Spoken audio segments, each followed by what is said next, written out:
Bonjour, bonjour, ici Maléa Moderne, à partir de la Belgique. Voici des images qu'un abonné m'a envoyées. Là, il est occupé à frire son poulet, il va ensuite incorporer dans la sauce. Aujourd'hui, je voulais qu'on parle un petit peu de ces fameuses fritures. En tout cas, chez nous en République démocratique du Congo, que ce soit les Congolais de la diaspora ou les Congolais du Congo, il y a beaucoup de personnes qui détestent les viandes qui ne sont pas cuites complètement. Donc quand ça reste humide, c'est un peu juteux, ça dérange. Ils veulent que ça devienne bien sec. Qu'en pensez-vous? Êtes-vous de la team sec ou alors de la team juteux? Moi perso, je suis de la team juteux. Mais quand je dois faire une sauce qui demande une friture comme ça avant, je préfère le mettre au four pour ne pas avoir les inconvénients de trop plein de graisse. Regardez-moi ça. Donc là, ça va vraiment être, ça devient brun foncé. Ça doit être croquant. En lingala, on dit comme kamakasi. Donc ça doit être sec, bien sec. Donc plus rien, pas de sang, rien du tout.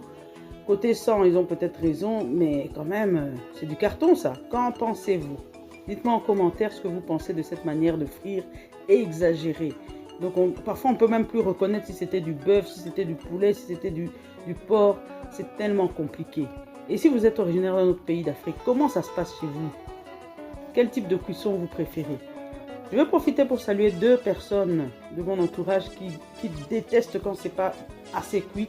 Ils aiment même cuire encore pire que ça. Je salue Jean Didier là où il se trouve. Et je salue aussi Coach. On l'appelle Coach, lui-même il va se reconnaître. Il aime bien que ce soit bien. Ça doit être sec. Voilà.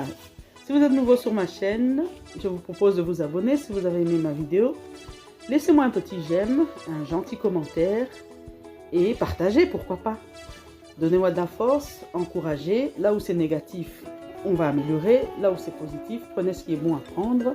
Et surtout, évitez dans les commentaires de mettre des phrases déplacées ou d'attaquer d'autres utilisateurs qui viendraient gentiment aussi donner leur avis.